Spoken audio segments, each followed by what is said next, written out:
Good morning. हम dynamics देख रहे थे और डायनेमिक्स में क्वेश्चंस कर रहे थे। आज हम करेंगे डायनेमिक्स में एक नई डेरिवेशन। तो नई डेरिवेशन का नाम क्या है? स्पर्शरेखीय तथा अभिलंबिक वेग व त्वरण। स्पर्शरेखीय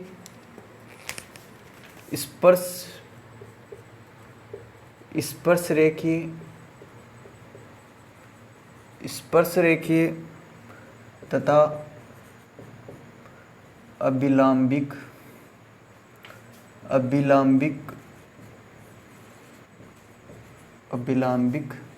वेग तथा त्वरण।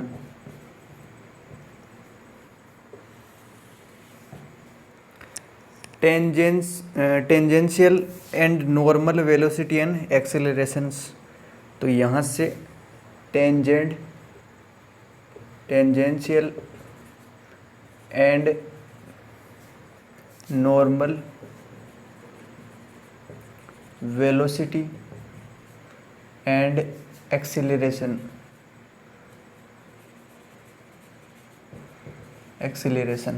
वो भी किस रूप में? वो भी नेज रूप में।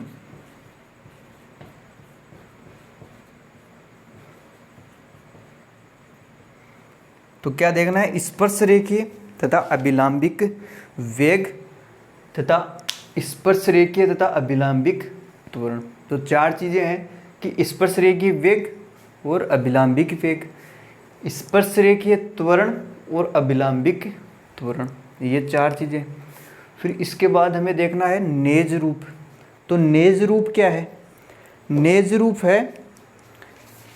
रूप में क्या होता है कि एक्स अक्ष के सापेक्ष कि कोई एफ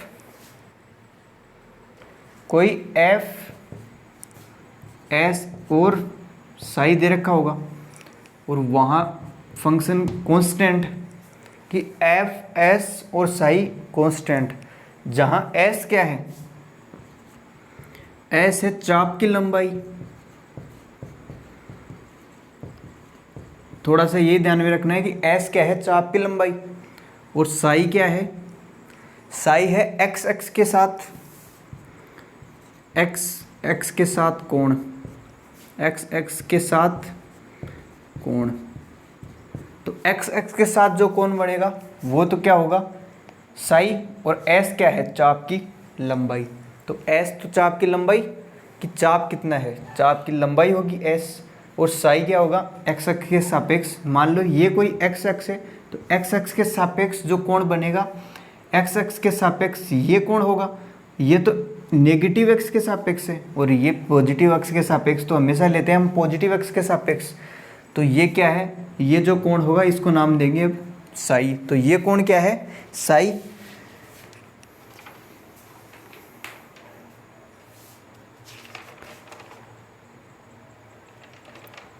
फिर इस टॉपिक पे आते हैं। तो यहाँ से हमें ध्यान रखना है कि एस तो क्या है? चाप की लंबाई।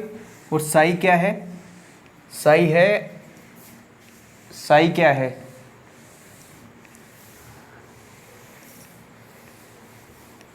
साई है एक्स अक्ष के साथ बनाया गया कोण।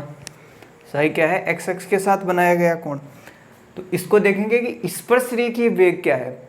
चार चीजें हैं: स्पर्शरेखीय वेग, अभिलंबिक वेग, स्पर्शरेखीय त्वरण और अभिलंबिक त्वरण। तो इनमें से एक चीज आज देख लेते हैं कि स्पर्शरेखीय वेग क्या है।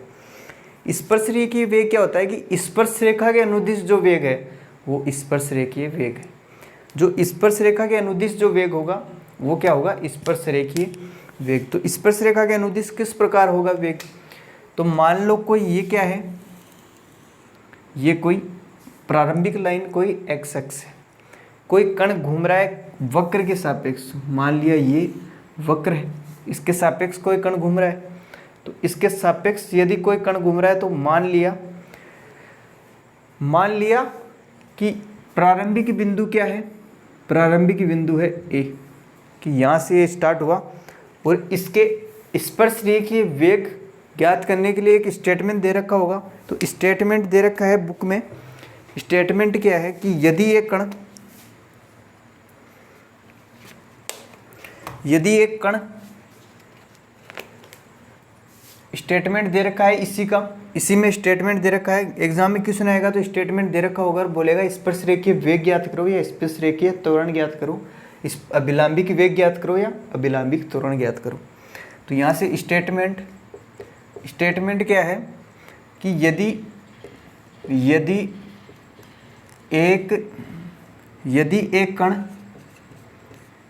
एक कण किसी स्थिर बिंदु से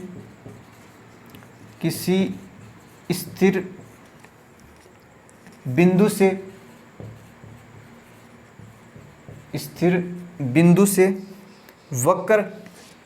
वक्र क्या है, S equal to F psi. Book में दे रखा है ये स्टेटमेंट कि यदि एक कण किसी स्थिर बिंदु से वक्र S equal to F psi पर गमन करता है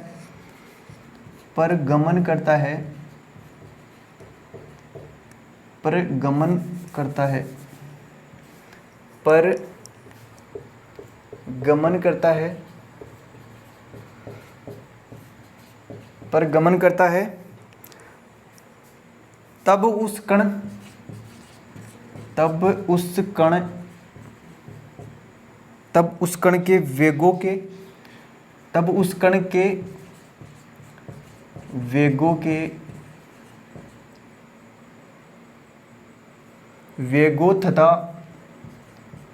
वेगों तथा त्वरणों का व्यंजक ज्ञात कीजिए। ये एक तरह से स्टेटमेंट है या क्वेश्चन से। तो स्टेटमेंट क्या है, स्टेटमेंट है या ये क्वेश्चन इस तरह दिया हुआ रहेगा कि कोई कण है और उसका वक्र क्या है, S equal to F psi पर गमन करता है। जो हमने जो वक्र लिया है उस वक्र का समीकरण क्या है, S equal to F psi. S equal to क्या है, एफ साई में गमन करेगा कोई कण, तब उस कण के वेगों तथा त्वरणों का व्यंजक हमें ज्ञात करना है। तो व्यंजक क्या होते हैं, स्पर्शरेखीय वेग, स्पर्शरेखीय त्वरण, स्पर्शरेख अभिलंबिक वेग और अभिलंबिक त्वरण। तो स्पर्शरेखीय वेग क्या होगा, स्पर्शरेखा के अनुदिश जो वेग होगा वो स्पर्शरेखीय वेग होगा। तो स्पर्शरेखीय वेग के लिए क्या करेंगे, स्पर्शरेखा के वेग के लिए हम क्या करेंगे, स्पर्शरेखा के अनुदिश ज्ञात करेंगे वेग। तो स्पर्शरेखा के अनुदिश वेग क्या है, तो स्पर्शरेखा के अनुदिश वेग देखेंगे पहले कि स्पर्शरेखा के अनुदिश वेग क्या है। पहले टी टाइम पे देख लेंगे कि टी टाइम पे स्थिति क्या है, फिर देखेंगे T plus delta T time पे। उसी प्रकार जिस तरह हमने पीछे वाले में सोल्व किया था कि वेग अनुप्रस्थ अरीय वेग निकाला था तो टी प्लस डेल टी में निकाला था। तो यहाँ हम देखेंगे कि इसका हमने समीकरण मान लिया। समीकरण क्या माना, S equal to F psi. फिर टी समय पे मान लिया कि टी समय पे कण की स्थिति क्या है। तो टी समय पे कण की स्थिति हमने मान ली कि टी समय पे कण की स्थिति है P। टी समय पे मान लिया कि कण है यहाँ, कण है टी समय पे यहाँ, तो यहाँ के निर्देशांक मान लिए P, मतलब बिंदु मान लिया P। टी समय पे कण की स्थिति P। फिर मान लिया T प्लस डेल टी समय पे, टी में थोड़ा टाइम और बढ़ा दिया। यदि ये 5 मिनट तो ये 5.5 मिनट, 5 मिनट 5.5 मिनट। तो T प्लस डेल टी बाद कण की स्थिति मान ली Q। ये कोई वक्र दिया हुआ है S equal to F psi, कोई कण A से स्टार्ट हुआ, फिर टी टाइम बाद हमने देखा कण की स्थिति P पे आई, कण की स्थिति आई P पे। फिर T प्लस डेल टी समय पे देखा कण की स्थिति क्यों आई, तो यहाँ कण की स्थिति क्यों है। मतलब A से P में जाने में लगा समय कितना है, A बिंदु से P तक जाने में समय लगा T, और Q बिंदु तक जाने में समय लगा डेल T, क्योंकि T प्लस डेल टी पूरा है A से Q तक जाने में, A से Q तक जाने में। तो ये T है तो ये कितना बचेगा, ये बचेगा डेल T। तो यहाँ से डेल T क्या है, लगभग 0 है। डेल T लगभग 0 मतलब डेल T का मान बहुत ही ज़्यादा कम है। तो बहुत कम है तो बहुत कम है, मतलब ये बहुत ही इसके निकट है, या हमने समझने के लिए इनको दूर दूर किया है, वैसे ये क्या है, निकट है। अब क्या करते हैं, ये एक्स एक्स की लाइन है और ये वाई एक्स की लाइन है।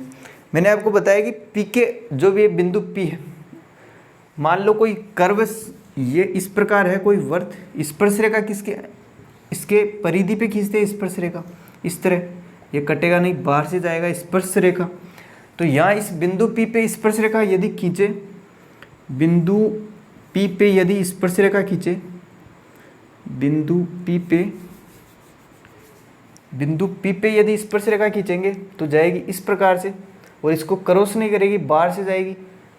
तो यहाँ से ये क्या है, बिंदु पी से जाने वाली स्पर्शरेखा कि बिंदु पी से जा रही है। और मैंने आपको बताया, क्या बताया कि स्पर्शरेखा जो होगी और एक्स अक्ष के साथ जो कोण बनेगा वो क्या होता है, वो होता है साई, वो होता है साई। और जो चाप की लंबाई होगी, वो क्या होगी, वो होगी एस। मैंने आपको बताया नेज रूप में जो चाप की लंबाई होती है वो तो होता है एस, और जो एक्स अक्ष के साथ जो स्पर्शरेखा के साथ जो कोण बनेगा एक्स अक्ष के साथ, वो क्या होगा, साई होगा।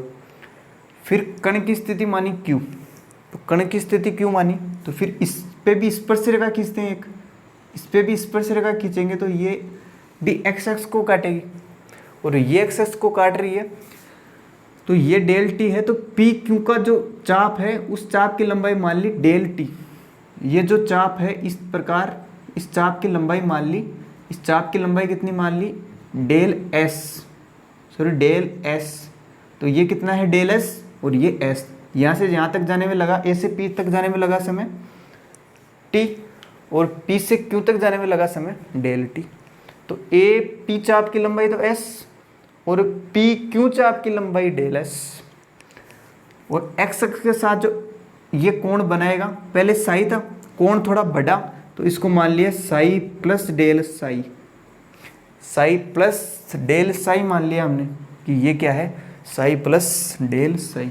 हम क्या ज्ञात कर रहे हैं, एक बार हम ज्ञात कर रहे हैं स्पर्शरेखीय वेग डायग्राम्स।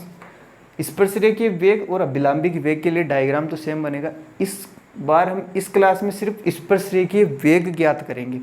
तो स्पर्शरेखीय वेग के लिए क्या माना हमने कि कोई वक्र मान लिया S equal to F psi रूप का, ए से स्टार्ट हुआ, बिंदु पी तक गया, टी समय में कितनी दूरी तय करी, चाप की एस चाप की दूरी तय करी।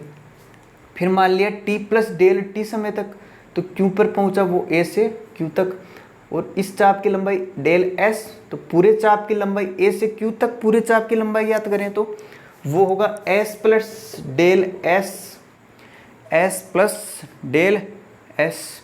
अब यहाँ से क्या करेंगे, स्पर्शरेखीय वेग ज्ञात करेंगे कि स्पर्शरेखीय वेग क्या होगा, स्पर्शरेखा तक जो स्पर्शरेखा पी से क्यू तक गई, पी से क्यू तक गई, उसमें जो स्पर्शरेखा का जो वेग हुआ वो ज्ञात करेंगे। तो वो ज्ञात करने के लिए, और यहाँ से इसको एक बार मिटा देते हैं, फिर इसकी क्या लिखेंगे, थ्योरी लिखेंगे। थ्योरी क्या लिखेंगे कि मान लेंगे कण की, माना एक कण, यहाँ से थ्योरी लिखेंगे, मतलब सॉल्यूशन, इसका प्रूफ करेंगे इसको, या सॉल्यूशन कि माना एक कण बिंदु ए से वक्र S equal to F psi पे पर चलता है कि बिंदु ए से कौन से वक्र पे चलता है, S equal to F psi वक्र पे चलता है। हमने मान लिया कि वक्र इस प्रकार है और वक्र पे चलता है, तथा टी समय पश्चात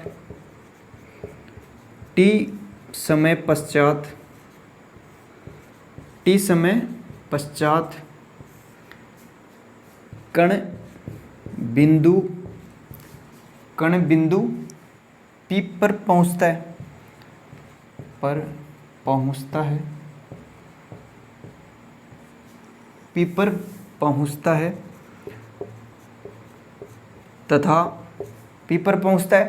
तथा स्पर्शरेखा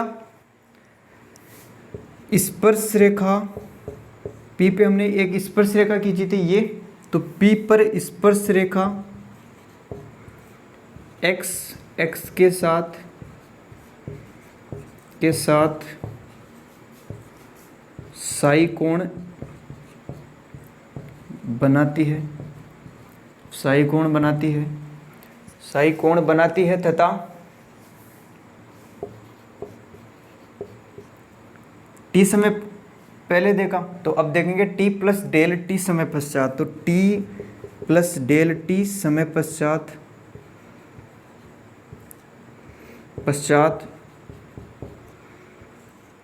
कर्ण बिंदु t प्लस डेल टी समय पश्चात कर्ण किस पे पहुंचता है? बिंदु Q पर पहुंचता है,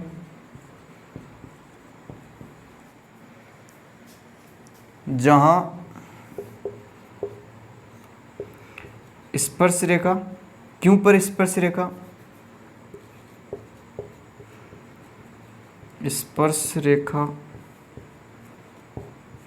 x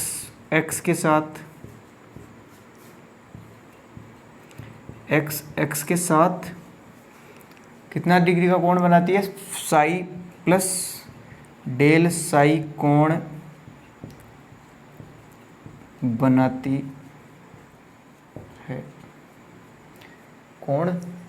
है। और A से P तक चाप की लंबाई S है। A से P तक चाप की लंबाई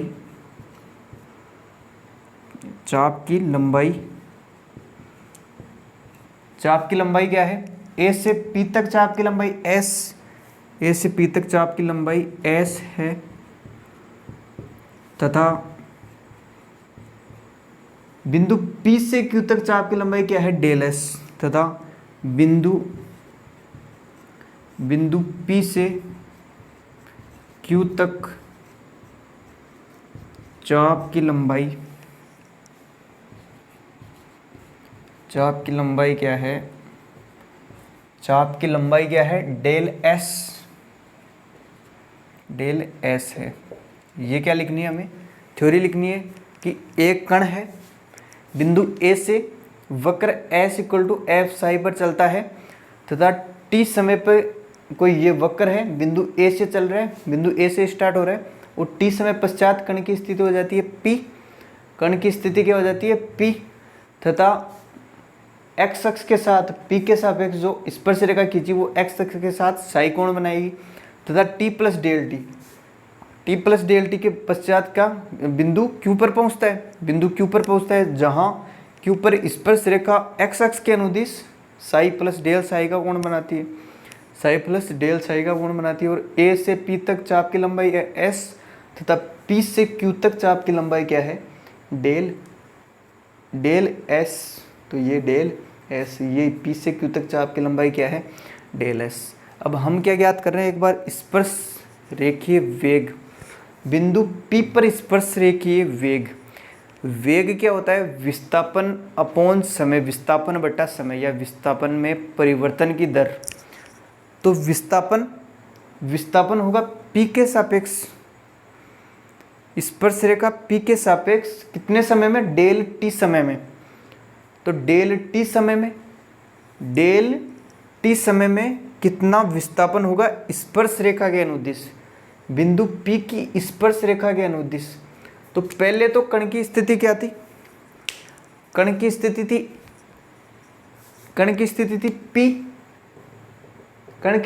P।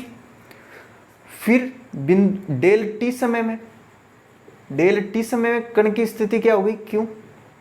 मतलब यहां से यहां तक की सीधी दूरी, वही तो विस्थापन होता है कि दो बिंदुओं के बीच की सीधी दूरी क्या होगी? विस्थापन होगी, वो भी स्पर्श रेखा के अनुदिश। तो ये जो स्पर्श रेखा है यहाँ से यहाँ तक की दूरी, वही क्या है? विस्थापन है। तो विस्थापन तो ये आ जाएगा और अपन समय क्या आएगा? समय आएगा डेल टी, क्योंकि यहाँ बिंदु P से Q तक जाने में समय लगेगा डेल टी। तो यहाँ से क्या करते हैं? बिंदु Q से इस स्पर्श रेखा पे क्या डाल देते हैं? एक लंब डाल देते हैं। तो इस बिंदु का नाम था P। क्या कर रहे हैं, बिंदु Q से इस पे स्पर्श रेखा पे एक लंब डाल देते हैं। यहाँ लंब क्यों डाला, यहाँ लंब डाल रहे हैं बिंदु P से Q तक की सीधी दूरी ज्ञात करने के लिए। अब सीधी दूरी तो यहाँ से लेके यहाँ तक भी हो सकती है, ये दूरी भी हो सकती थी, लेकिन ये दूरी क्यों नहीं होगी, क्योंकि हमें स्पर्श रेखा के अनुदिश देखना है कि विस्थापन कितना हुआ डेल टी समय में। क्योंकि बिंदु P से अगर Q तक जाएंगे तो समय लगेगा डेल टी, समय डेल टी लग रहा है तो विस्थापन कितना हो रहा है, विस्थापन होगा, इस बिंदु को नाम दे देते हैं m, तो यहाँ Pm विस्थापन Pm हो रहा है और समय कितना लग रहा है डेल टी। तो ये इससे क्या निकल जाएगा, स्पर्श रेखीय वेग, क्योंकि जो वेग है वो क्या है, स्पर्श रेखा के अनुदिश है, क्योंकि विस्थापन भी स्पर्श रेखा का और समय यहाँ बिंदु P से Q तक जाने में लगा समय। तो इसके बाद हम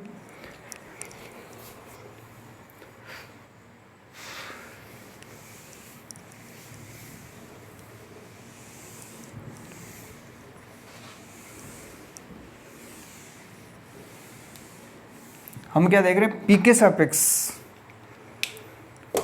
या P पर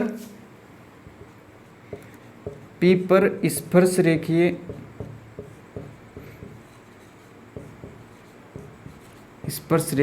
वेग। तो P पर स्पर्श रेखीय वेग क्या होगा, P पर स्पर्श रेखीय वेग के लिए कि यहाँ P से Q तक जाने में समय लगेगा डेल टी और विस्थापन यहाँ से कितना हो रहा है Pm। तो यहाँ से डेल टी समय में, यहाँ से डेल टी समय में स्पर्श रेखा P पर विस्थापन या P पर विस्थापन और बटा विस्थापन और अपोन समय, और समय कितना लग रहा है, समय लग रहा है डेल टी। P पर विस्थापन, P पर क्या है, P पर विस्थापन या P के अनुदिश विस्थापन, वो एक ही बात है। यहाँ से स्पर्श रेखीय वेग और यहाँ क्या आएगी, लिमिट आएगी, पहले की तरह यहाँ आएगी लिमिट। तो यहाँ limit and del T tends to 0।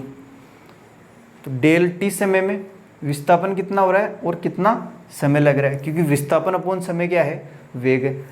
अब हमें स्पर्श रेखीय वेग ज्ञात करना है, तो स्पर्श रेखा का विस्थापन लेंगे। तो स्पर्श रेखा का विस्थापन क्या है, स्पर्श रेखा का विस्थापन है, इसके इक्वल यहाँ लिखता हूँ, इक्वल यहाँ से P पर स्पर्श रेखीय क्या है, वेग, P पर स्पर्श रेखीय वेग, P पर स्पर्श रेखीय वेग, P पर स्पर्श रेखीय वेग equal to limit del T tends to 0। अब डेल टी समय में स्पर्श रेखा P पर विस्थापन कितना हुआ, P पर विस्थापन हुआ स्पर्श रेखा के अनुदिश Pm। तो ये कितना हुआ Pm, तो यहाँ से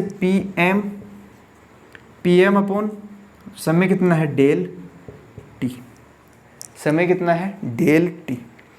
अब क्या करना है, Pm को उठाना है। Pm को उठाने के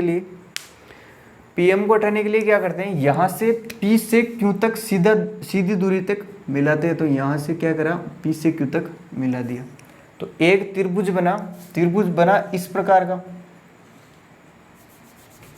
त्रिभुज बना इस तरह, यहाँ है P, यहाँ है Q और यहाँ है PQM और यहाँ कोण है 90 डिग्री। तो इसमें त्रिकोणमितीय फलन लगा सकते हैं कोस थीटा और साइन थीटा। अब हम क्या कर रहे हैं, इस बिंदु PQ को लेना चाह रहे हैं। PQ को क्यों लेना चाह रहे हैं, अभी समझ में आएगा। PQ इसलिए लेना चाह रहे हैं क्योंकि ये दूरी क्या है, बहुत न्यूनतम है, और यदि दो बिंदुओं के बीच की दूरी न्यूनतम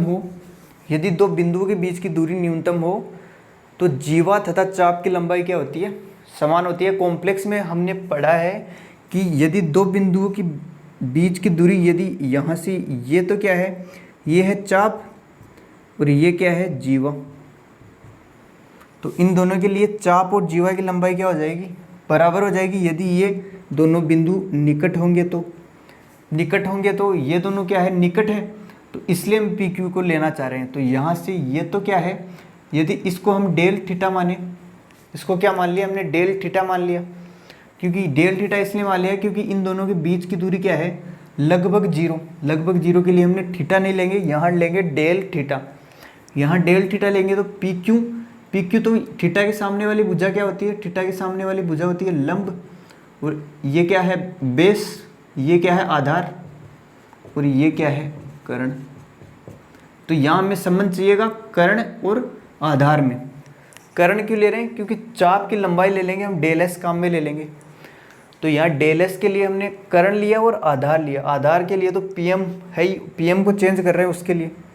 तो अब कर्ण त्रिकोणमिति के लिए एल ए एल अपॉन के ए। तो कर्ण और आधार में संबंध कौन देगा, कर्ण और आधार में संबंध कौन दे रहा है, कोस थीटा। कोस थीटा और थीटा की जगह क्या है डेल थीटा। तो यहाँ यदि पी एम ज्ञात करें, चूंकि यहाँ लिखेंगे, चूंकि त्रिभुज पी क्यू एम से यदि ज्ञात करेंगे तो कोस डेल थीटा लगाते हैं। कोस डेल थीटा इक्वल टू आधार क्या है पी एम अपॉन आधार क्या है पी एम, और कर्ण क्या है पी क्यू। कर्ण की लंबाई क्या है पी क्यू। कर्ण की लंबाई पी क्यू है तो पी एम इक्वल टू लिख लेता हूँ, P M equal to P Q upon cos del theta. क्यों किया है मैंने पी क्यू लाने के लिए, क्योंकि अब पी एम तो हट जाएगा, पी एम की जगह ये रख देंगे। तो पी एम की जगह जो पी क्यू है, पी क्यू की जगह मैं ये चाप भी काम ले सकता हूँ, और चाप की जगह क्या है डेल एस है। चाप की लंबाई क्यों लिया काम में, चाप और ये जो जीवा है ये सेम हो जाएगी, क्योंकि इन दोनों के बीच की दूरी है, और दूरी कम हो यदि दो बिंदुओं की, तो वहाँ चाप और जीवा क्या होती है इक्वल होती है। तो यहाँ से पी एम की जगह लिखेंगे P Q cos del theta. तो यहाँ से limit del T tends to zero, P M की जगह P Q cos del theta और अपॉन डेल टी। अब यहाँ क्या करेंगे, पी क्यू इक्वल टू लगभग, पी क्यू किसके लगभग इक्वल है डेल एस के, क्योंकि चाप के लगभग इक्वल है, चाप के लगभग क्या है इक्वल है। पहले हमने ये लिखा, फिर इसके आगे ये सोल्व किया, और इसके आगे क्या कर रहे हैं पी क्यू क्या है लगभग इक्वल है किसके डेल एस के।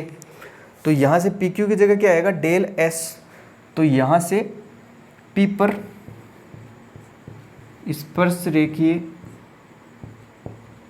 स्पर्श रेखीय वेग याद कर रहे हैं, और इक्वल क्या चल रहा है limit del T tends to zero, limit del T tends to zero, limit del T tends to zero.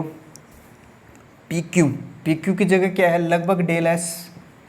तो del S upon del T, और इसके साथ में और क्या है cos del theta. P Q की जगह हमने क्या रख दिया लगभग क्या है डेल एस, तो del S cos del theta upon del T. अब क्या कर लें, इस पे लिमिट अलग लगा लेते हैं और कोस डेल थीटा पे लिमिट अलग लगा लेते हैं। तो यहाँ से equal to limit del T tends to zero और del S upon del T और limit dot limit del T tends to zero और कोस डेल थीटा। अब यहाँ से हमें पता है कि डेल थीटा क्या है लगभग जीरो। यहाँ डेल टी अगर जीरो जा रहा है, डेल टी जीरो का मतलब डेल टी लगभग जीरो, मतलब बिंदु पी और क्यू एक समान है। पी और क्यू क्या है बिंदु एक है, तो वो कोण का मान क्या होगा जीरो होगा। तो डेल थीटा यहाँ से फिर इसके आगे और इसके आगे, तो यहाँ से del theta tends to zero है, डेल थीटा टेंस टू क्या है जीरो है। और यदि del theta tends to zero हुआ तो यहाँ से कोस जीरो हो जाएगा, और कोस जीरो की वैल्यू होती है 1। यदि ये 1 तो ये पूरा 1। तो P पर स्पर्श रेखीय वेग, तो P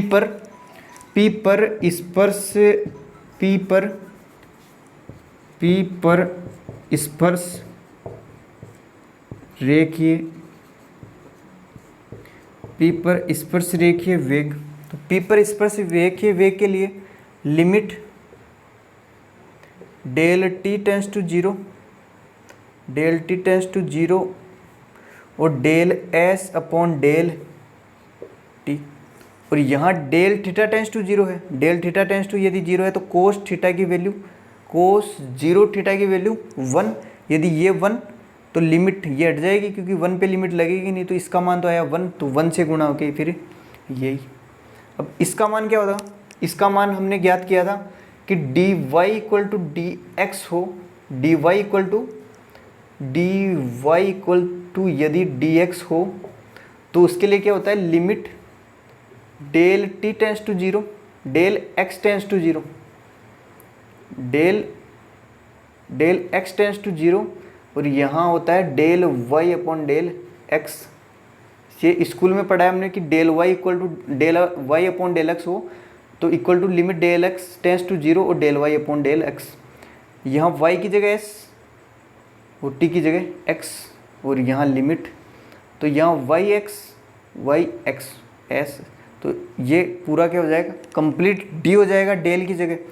तो यहाँ p पर स्पर्शरेखीय वेग के लिए क्या आया, पूरा हो जाएगा, तो ये ds अपॉन डी टी आया।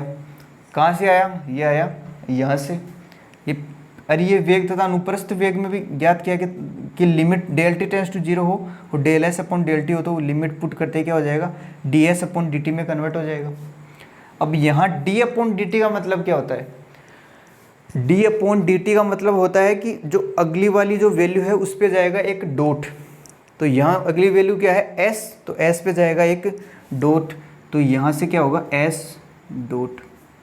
तो जो p पर स्पर्शरेखीय वेग है उसका मान क्या होगा, उसका मान होगा s डॉट, मतलब ds अपॉन dt। और s क्या था, s था a से p तक चाप की लंबाई, तो उसका समय के सापेक्ष यदि अवकलन करोगे तो p पर स्पर्शरेखीय वेग आ जाएगा। तो p पर स्पर्शरेखीय वेग के लिए फॉर्मूला क्या आया, ds upon dt equal to S dot.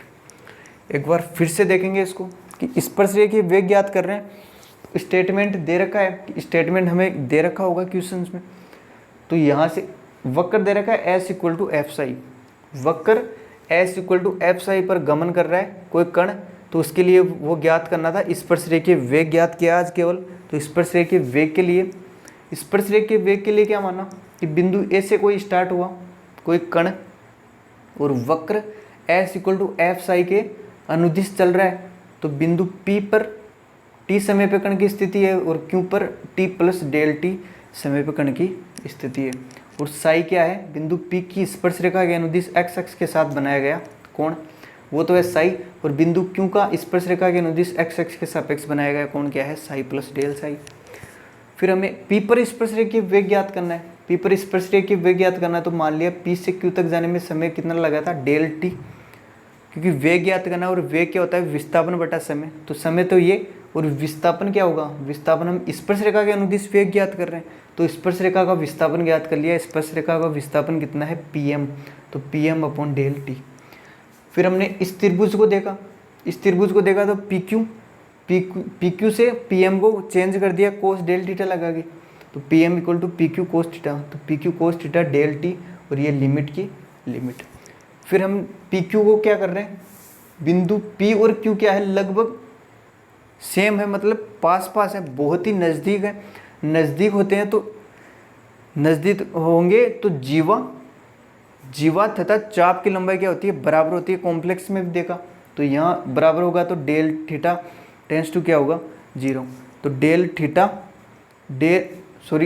P Q क्या होगा, डेल एस के इक्वल होगा, तो डेल पी क्यू की जगह क्या रख दिया, डेल एस, पी क्यू की जगह क्या रख दिया, डेल एस, तो यहाँ del S cos del theta. फिर क्या किया, लिमिट अलग अलग पुट कर दी, फिर यहाँ क्या है, डेल थीटा टेंस टू 0 है, तो इसका मान क्या होगा 1, क्योंकि कोस 0 का मान 1, तो पूरा 1, और फिर इसको आगे सोल्व किया तो इस फॉर्मूले से इसका मान क्या आया, एस डॉट। फिर नेक्स्ट क्लास में हम करेंगे स्पर्शरेखीय या फिर अभिलंबिक वेग करेंगे। नेक्स्ट क्लास में क्या करेंगे, अभिलंबिक वेग। ठीक है, फिर मिलते हैं नेक्स्ट क्लास में। Tata bye bye, see you.